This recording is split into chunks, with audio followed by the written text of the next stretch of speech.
हरे कृष्णा। आज रसपान करें उत्पन्ना एकादशी व्रत कथा। सूत जी कहने लगे, हे ऋषियों, इस व्रत का वृत्तांत और उत्पत्ति प्राचीन काल में भगवान कृष्ण ने अपने परम भक्त युधिष्ठिर से कही थी। वही मैं तुमसे कहता हूँ। एक समय युधिष्ठिर ने भगवान से पूछा था कि एकादशी व्रत किस विधि से किया जाता है और उसका क्या फल प्राप्त होता है। उपवास के दिन जो क्रिया की जाती है, आप कृपा करके मुझसे कहिए। यह वचन सुनकर श्री कृष्ण कहने लगे, हे युधिष्ठिर, मैं तुमसे एकादशी के व्रत का महात्म्य कहता हूँ, सुनो। सर्वप्रथम हेमंत ऋतु में मार्गशीर्ष कृष्ण एकादशी से इस व्रत को प्रारंभ किया जाता है। दशमी को सायंकाल भोजन करने के बाद अच्छी प्रकार से दातुन करे ताकि अन्न का अंश मुंह में रह न जाए। रात्रि को भोजन कदापि ना करे, न अधिक बोले। एकादशी के दिन प्रातः 4 बजे उठकर सबसे पहले व्रत का संकल्प करे। इसके पश्चात शौच आदि से निवृत्त होकर शुद्ध जल से स्नान करे। व्रत करने वाला चोर, पाखंडी, पर स्त्रीगामी, निंदक, मिथ्याभाषी तथा किसी भी प्रकार के पापी से बात ना करे। स्नान के पश्चात धूप, दीप, नैवेद्य आदि 16 चीजें से भगवान का पूजन करे और रात को दीपदान करे। रात्रि में सोना या प्रसंग नहीं करना चाहिए। सारी रात भजन कीर्तन आदि करना चाहिए। जो कुछ पहले जाने अनजाने में पाप हो गए हो, उसकी क्षमा मांगनी चाहिए। धर्मात्मा पुरुषों को कृष्ण और शुक्ल दोनों पक्षों की एकादशियों को समान समझना चाहिए। जो मनुष्य ऊपर बताई हुई विधि के अनुसार एकादशी का व्रत करते हैं, उन्हें शंखो द्वार तीर्थ में स्नान करके भगवान के दर्शन करने से जो फल प्राप्त होता है, वह एकादशी व्रत के 16वें भाग के भी समान नहीं है। व्यतिपात के दिन दान देने का 1,00,000 गुना फल होता है। संक्रांति से 4 लाख गुना तथा सूर्य चंद्र ग्रहण में स्नान दान से जो पुण्य प्राप्त होता है, वही पुण्य एकादशी के दिन व्रत करने से मिलता है। अश्वमेध यज्ञ करने से 100 गुना तथा 1,00,000 तपस्वियों को 60 वर्ष तक भोजन कराने से 10 गुना, 10 ब्राह्मणों अथवा 100 ब्रह्मचारियों को भोजन कराने से 1000 गुना पुण्य भूमि दान करने से होता है। उससे 1000 गुना पुण्य कन्यादान से प्राप्त होता है। इससे भी 10 गुना पुण्य विद्यादान करने से होता है। विद्यादान से 10 गुना पुण्य भूखों को भोजन कराने से होता है। अन्य दान के समान इस संसार में कोई ऐसा कार्य नहीं जिससे देवता और पितर दोनों तृप्त होते हो, परंतु एकादशी के व्रत का पुण्य सबसे अधिक होता है। 1000 यज्ञों से भी अधिक इसका फल होता है। इस व्रत का प्रभाव देवताओं को भी दुर्लभ है। रात्रि को भोजन करने वाले को उपवास का आधा फल मिलता है और एक दिन में एक बार भोजन करने वाले को भी आधा ही फल प्राप्त होता है। जबकि निर्जल व्रत रखने वाले का महात्म्य तो देवता भी वर्णन नहीं कर सकते।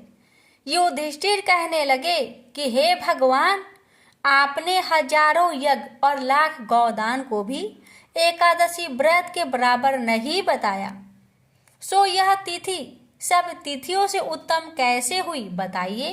भगवान कहने लगे, हे युधिष्ठिर, सतयुग में मोर नाम का दैत्य उत्पन्न हुआ। वह बड़ा बलवान और भयानक था। उस प्रचंड दैत्य ने इंद्र, आदित्य, वसु, वायु, अग्नि आदि सभी देवताओं को पराजित करके भगा दिया। तब इंद्र सहित सभी देवताओं ने भयभीत होकर भगवान शिव से सारा वृत्तांत कहा और बोले, हे कैलाशपति, मूर दैत्य से भयभीत होकर सब देवता मृत्यु लोक में फिर रहे हैं। तब भगवान शिव ने कहा, हे देवताओं, तीनों लोकों के स्वामी, भक्तों के दुखों का नाश करने वाले भगवान विष्णु की शरण में जाओ। वे ही तुम्हारे दुखों को दूर कर सकते हैं। शिव जी के ऐसे वचन सुनकर सभी देवता क्षीर सागर में पहुंचे। वहां भगवान को शयन करते देख हाथ जोड़कर उनकी स्तुति करने लगे कि हे देवताओं द्वारा स्तुति करने योग्य प्रभु, आपको बारंबार नमस्कार है। देवताओं की रक्षा करने वाले मधुसूदन, आपको नमस्कार है। आप हमारी रक्षा करें। दैत्यों से भयभीत होकर हम सब आपकी शरण में आए हैं। आप इस संसार के कर्ता, माता, पिता, उत्पत्ति और पालन करता और संहार करने वाले हैं। सबको शांति प्रदान करने वाले हैं। आकाश और पाताल भी आप ही है। सबके पितामह ब्रह्मा, सूर्य, चंद्र, अग्नि, सामग्री, होम, आहुति, मंत्र, तंत्र, जप, यजमान, यज्ञ, कर्म, कर्ता, भोक्ता भी आप ही हैं। आप सर्वव्यापक हैं।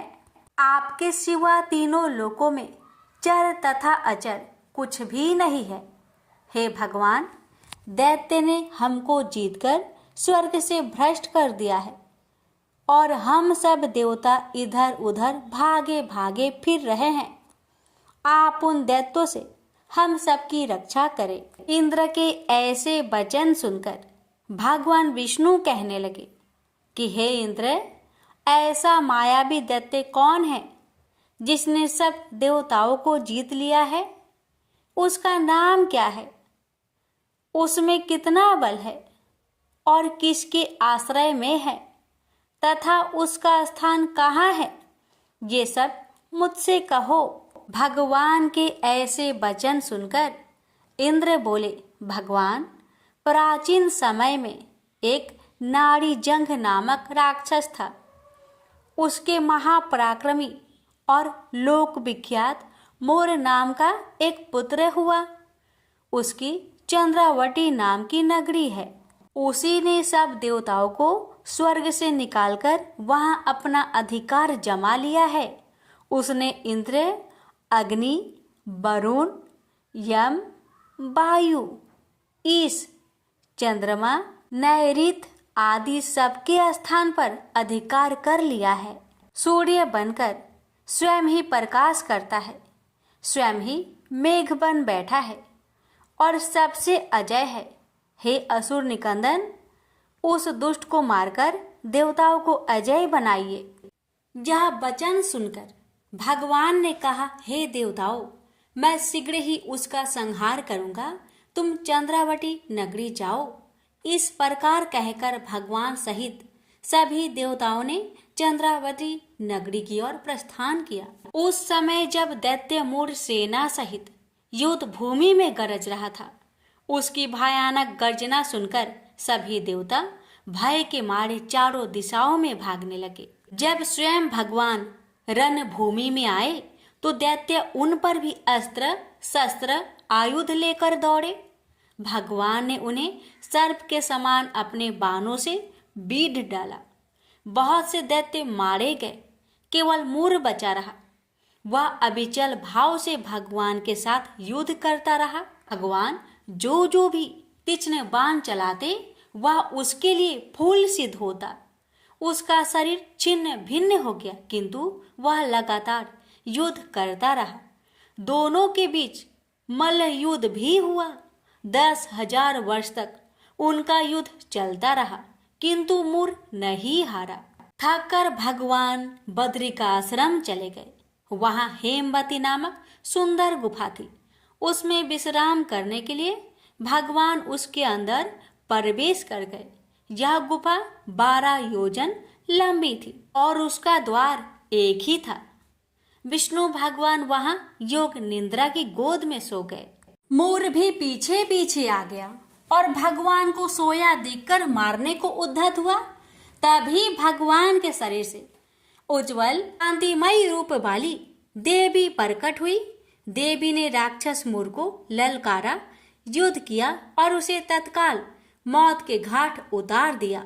श्री हरि जब योग निंद्रा की गोद से उठे तो सब बातों को जानकर उस देवी से कहा कि आपका जन्म एकादशी के दिन हुआ है, अतः आप उत्पन्ना एकादशी के नाम से पूजित होंगी।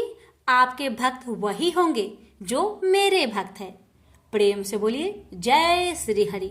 इस कथा को श्रवण करने मात्र से ही विष्णु भगवान अपने भक्तों की हर मनोकामना को अवश्य ही पूरी करते हैं। राजा अम्बरीश भगवान श्री हरि के परम भक्त थे।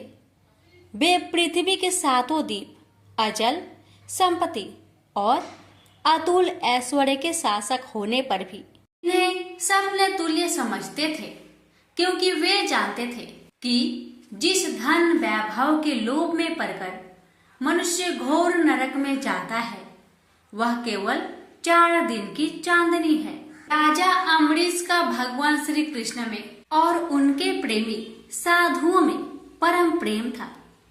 उन्होंने अपने मन को श्री कृष्ण के चरणों में, वाणी को भगवान के गुणों का गान करने में, हाथों को श्री हरि के मंदिर मार्जन में और अपने कानों को भगवान की मंगलमयी कथा के श्रवण में लगा रखा था।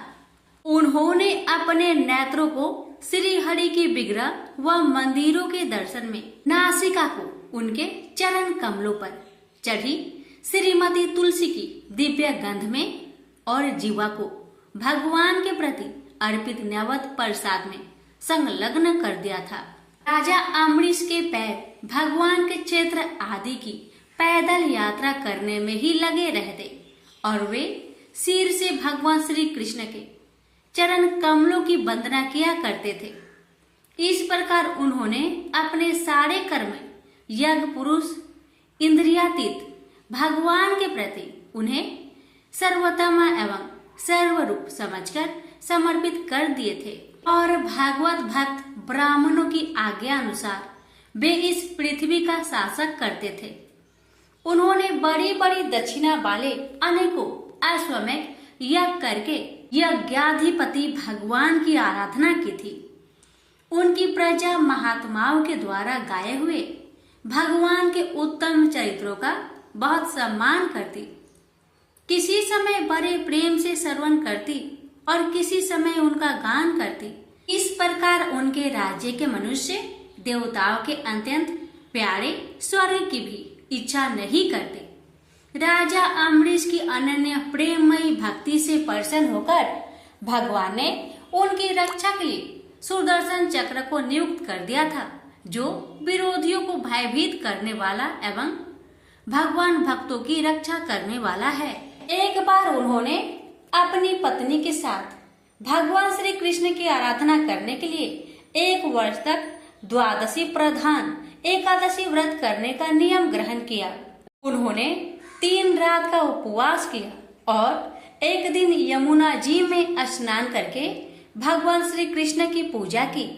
तत्पश्चात पहले ब्राह्मणों को स्वादिष्ट और अत्यंत गुणकारी भोजन कराकर उन लोगों के घर 60 करोड़ गौएं सुसज्जित करके भेज दी। जब ब्राह्मणों को सब कुछ मिल चुका, तब राजा ने उन लोगों से आज्ञा लेकर व्रत का पारण करने की तैयारी की। उसी समय श्राप और वरदान देने में समर्थ स्वयं दुर्वासा जी भी उनके यहाँ अतिथि रूप में पधारे। राजा अम्बरीश उन्हें देखते ही उठकर खड़े हो गए, आसन देकर बैठाया और विविध सामग्रियों से उनके चरणों में प्रणाम करके भोजन के लिए प्रार्थना की। दुर्वासा जी ने राजा अम्बरीश की प्रार्थना स्वीकार कर ली और इसके बाद आवश्यक कर्मों से निवृत्त होने के लिए वे नदी तट पर चले गए। वे ब्रह्मा का ध्यान करते हुए यमुना के पवित्र जल में स्नान करने लगे। इधर द्वादशी केवल घड़ी भर शेष रह गई थी। धर्मज्ञ अम्बरीश ने धर्म संकट में पड़कर ब्राह्मणों के साथ परामर्श किया। उन्होंने कहा, ब्राह्मण देवताओं, ब्राह्मण को बिना भोजन कराए स्वयं खा लेना और द्वादशी रहते पारण न करना दोनों ही दोष है। इसलिए इस समय जैसा करने से मेरी भलाई हो और मुझे पाप न लगे, ऐसा काम करना चाहिए। तब ब्राह्मणों के साथ विचार करके उन्होंने कहा, ब्राह्मणों, श्रुतियों में ऐसा कहा गया है कि जल पी लेना भोजन करना भी है, नहीं भी करना है, इसलिए इस समय केवल जल से पारण किए लेता हूँ। ऐसा निश्चय करके मन ही मन भगवान का चिंतन करते हुए राजश्री अमरीश ने जल पी लिया और फिर दुर्वासा जी के आने की राह देखने लगे। दुर्वासा जी आवश्यक कर्मों से निवृत्त होकर यमुना तट से लौट आए। जब राजा ने आगे बढ़कर उनका अभिनंदन किया, तब उन्होंने अनुमान से ही समझ लिया कि राजा ने पारण कर लिया है। उस समय दुर्वासा जी बहुत भूखे थे। वे क्रोध से थर थर कांपने लगे। उन्होंने हाथ जोड़कर खड़े अमरीश से डट कर कहा, आओ देखो तो सही, यह कितना क्रूर है। यह धन के मद में मतवाला हो रहा है। भगवान की भक्ति तो इसे छू तक नहीं गई और यह अपने को बड़ा समर्थ मानता है। आज इसने धर्म का उल्लंघन करके बड़ा अन्याय किया है। मैं इसका अतिथि होकर आया हूँ, किंतु फिर भी मुझे खिलाए बिना ही इसने खा लिया। अच्छा देख, तुझे अभी इसका फल चखाता हूँ। यो कहते कहते वे क्रोध से जल उठे। उन्होंने अपनी एक जटा उखाड़ी और उससे अमरीश को मार डालने के लिए एक कृत्या राक्षसी उत्पन्न की।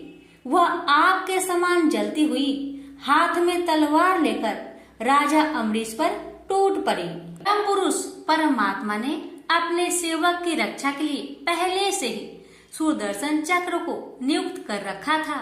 जैसे आग क्रोध से गुर्राते हुए सांप को भस्म कर देती है, वैसे ही चक्र ने दुर्वासा जी की कृत्या को जलाकर ढेर कर दिया।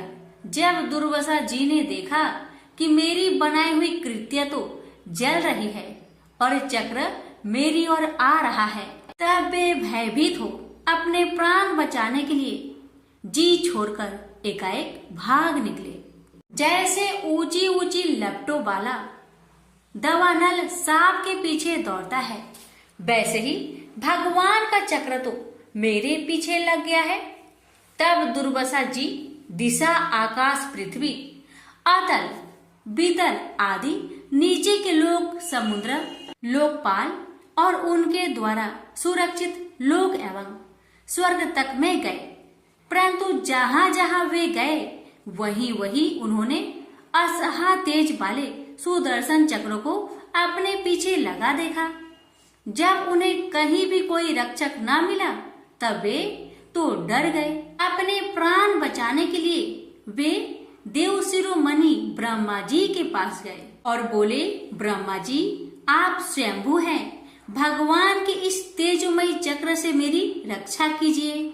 ब्रह्मा जी ने कहा, दुर्वासा जी, मैं शंकर जी, दक्ष, भृगु आदि, प्रजापति, भूतेश्वर आदि सब जिनके बनाए नियमों में बंधे हैं तथा जिनकी आज्ञा सिरोधार्य करके हम लोग संसार का हित करते हैं, उनके भक्त के द्रोही को बचाने में हम समर्थ नहीं है। जब ब्रह्मा जी ने इस प्रकार दुर्वासा को निराश कर दिया, तब भगवान के चक्र से संतप्त होकर वे कैलाशवासी भगवान शंकर की शरण में गए। शंकर जी ने कहा, दुर्वासा जी, जिनसे पैदा हुए अनेकों ब्रह्मांडों में हमारे जैसे हजारों चक्र काटते हैं, यह चक्र उन्हीं विश्वेश्वर का शस्त्र है। यह हम लोगों के लिए असह है। तुम उन्हीं की शरण में जाओ, वे भगवान ही तुम्हारा मंगल करेंगे। निराश होकर दुर्वासा जी श्री हरि भगवान के परम धाम बैकुंठ की तरफ में भागे। दुर्वासा जी भगवान के चक्र की आग से जल रहे थे। वे भगवान के चरणों में गिर पड़े। उन्होंने कहा, हे अच्युत, हे अनंत, आप संतों के एकमात्र इच्छित है। प्रभु, संपूर्ण जगत के जीवन दाता, मैं अपराधी हूँ, आप मेरी रक्षा कीजिए। आपका परम प्रभाव न जानने के कारण ही मैंने आपके प्यारे भक्त का अपराध किया है। प्रभु, आप मुझे बचाइए। श्री भगवान ने कहा, दुर्वासा जी, मैं सर्वथा भक्तों के अधीन हूँ, मुझ में तनिक भी स्वतंत्रता नहीं है। जो भक्त स्त्री, पुत्र, गृह, गुरुजन, प्राण, धन, इहलोक और परलोक सबको छोड़कर केवल मेरी शरण में आ गए हैं, उन्हें छोड़ने का संकल्प भी मैं कैसे कर सकता हूँ? इसमें संदेह नहीं कि ब्राह्मणों के लिए तपस्या और विद्या परम कल्याण के साधन है, परंतु यदि ब्राह्मण उद्दंड और अन्यायी हो जाए तो वे ही दोनों उल्टा फल देने लगते हैं। दुर्वासा जी सुनिए, मैं आपको एक उपाय बताता हूँ जिसका अनिष्ट करने से आपको इस विपत्ति में आना पड़ा है। आप उसी के पास जाइए, उनसे क्षमा मांगिए, तब आपको शांति मिलेगी। सुदर्शन चक्र की ज्वाला से जलते हुए दुर्वासा लौटकर राजा अम्बरीश के पास आए और उन्होंने अत्यंत दुखी होकर राजा के पैर पकड़ लिए। दुर्वासा जी की यह चेष्टा देखकर और उनके चरण पकड़ने से लज्जित होकर राजा अम्बरीश भगवान के चक्र की स्तुति करने लगे। अम्बरीश ने कहा, प्रभु सुदर्शन, आप अग्नि स्वरूप है, भगवान के प्यारे, हजार दांत वाले चक्र देवा, मैं आपको नमस्कार करता हूँ। समस्त अस्त्र शस्त्रों को नष्ट कर देने वाले एवं पृथ्वी के रक्षक, आप इन ब्राह्मण की रक्षा कीजिए। आप कृपा करके हमारे कुल के भाग्योदय के लिए दुर्वासा जी का कल्याण कीजिए। हमारे ऊपर यह आपका महान अनुग्रह होगा। यदि मैंने कुछ भी दान किया हो, यज्ञ किया हो अथवा अपने धर्म का पालन किया हो, यदि हमारे वंश के लोग ब्राह्मणों को ही अपना आराध्य देव समझते रहे हो, तो दुर्वासा जी की जलन मिट जाए। भगवान समस्त गुणों के एकमात्र आश्रय स्थल है।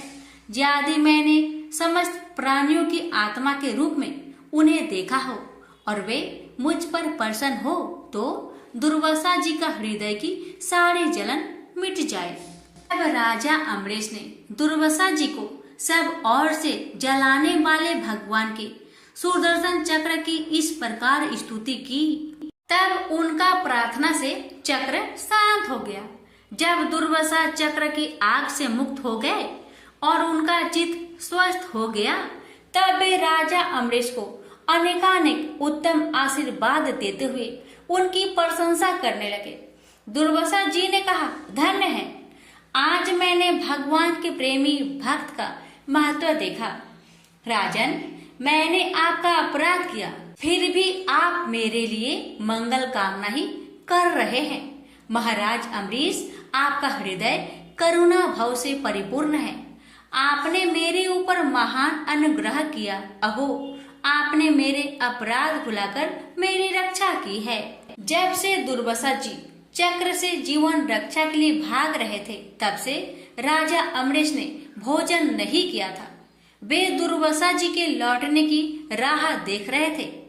अब उन्होंने दुर्वासा जी के चरण पकड़ लिए और उन्हें प्रसन्न करके विधि पूर्वक भोजन कराया। दुर्वासा जी ने बहुत ही संतुष्ट होकर राजा अम्बरीश के गुणों की प्रशंसा की और उनके बाद उनसे अनुमति लेकर आकाश मार्ग से प्रस्थान किया। जब सुदर्शन चक्र से भयभीत होकर दुर्वासा जी भाग रहे थे, तब से लेकर उनके लौटने तक 1 वर्ष का समय बीत गया था। इतने दिनों तक राजा अम्बरीश उनके दर्शन की आकांक्षा से केवल जल पीकर रहे।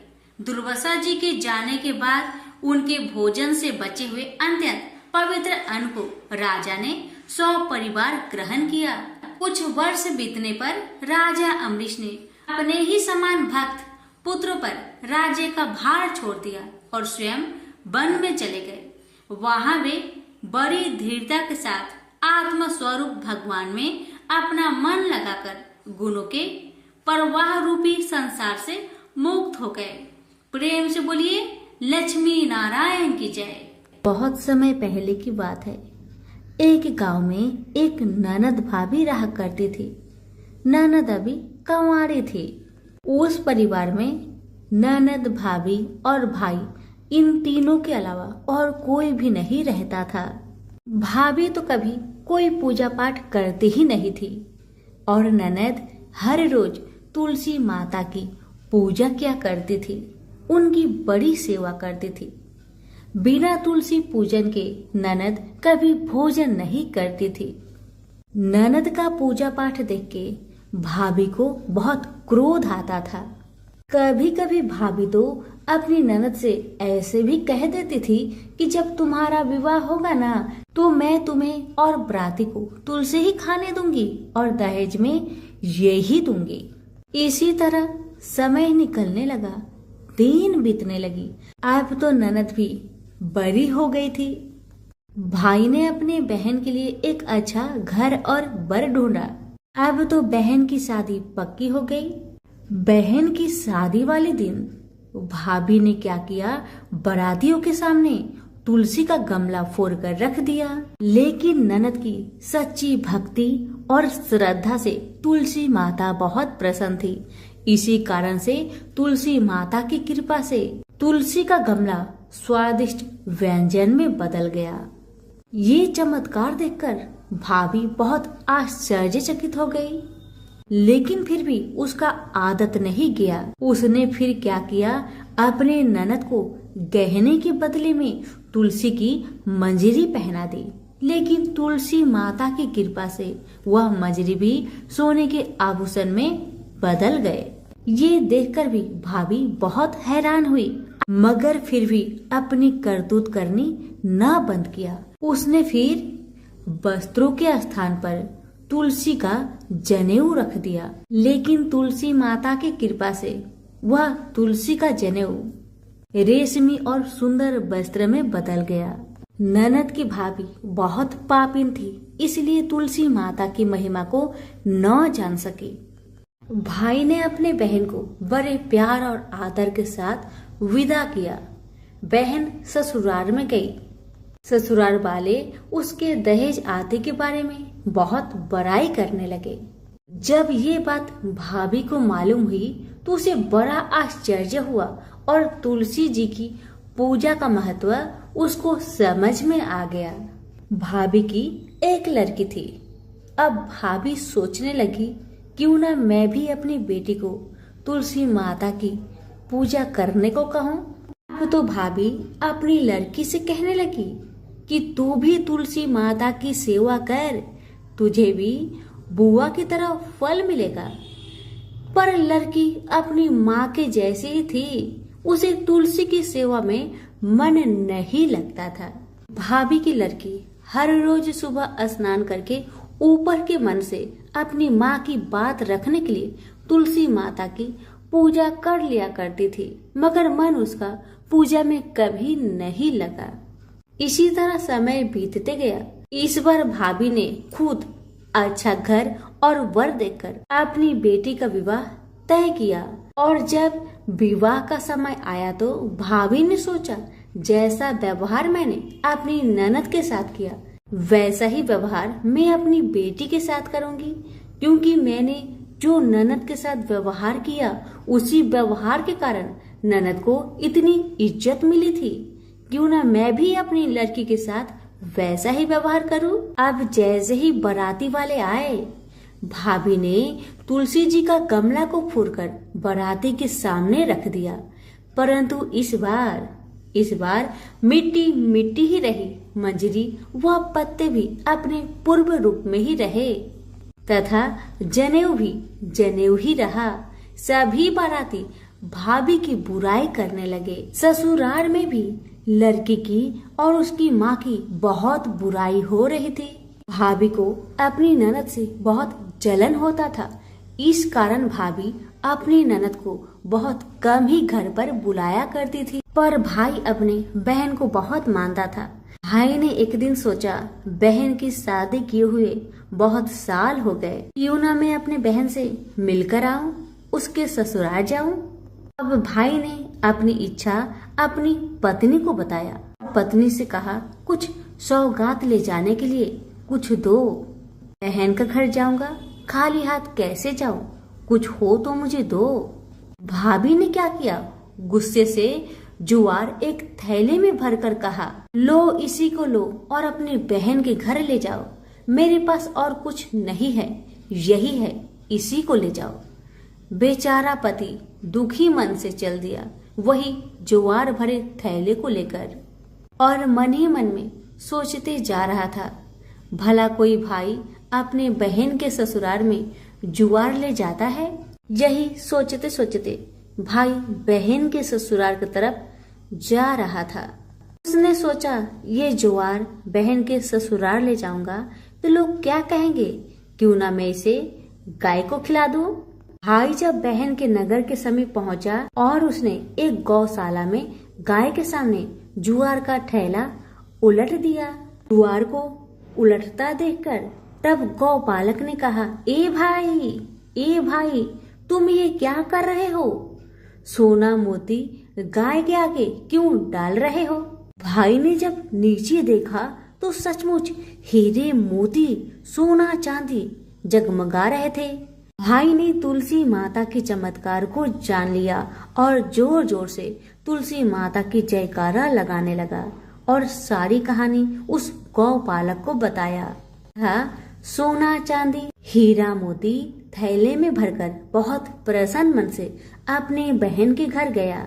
बहन भाई को देखकर बहुत प्रसन्न हुई और अपनी भाई की बहुत आवभगत की। भाई ने अपनी बहन की सास ससुर से आज्ञा लेकर अपनी बहन को घर लेकर आया और रास्ते में सारी कहानी बताते आ रहा था कि कैसे भाभी ने ज्वार भरकर थैले में दिए थे और तुलसी माता की कृपा से कैसे ये ज्वार हीरे मोती सोने चांदी में बदल गए। भाई को तुलसी माता का महिमा पता चल गया था। अब भाई और बहन घर आकर अपनी भाभी को सारी कहानी बताते हैं और तुलसी माता की महत्व को समझाते हैं और पूजन करने का फल उसे भी बताते हैं। अब तो भाई और भाभी और उसकी बेटी तीनों जन मिलकर हर दिन तुलसी माता का पूजन किया करते थे और तुलसी माता भी उनके पूजन से प्रसन्न होकर उनके घर में अन्न धन के भंडार भर दिए और भाभी की बेटी को भी अच्छा घर और वर मिला। तो सभी मिलकर बोलिए, तुलसी मैया की जय हो।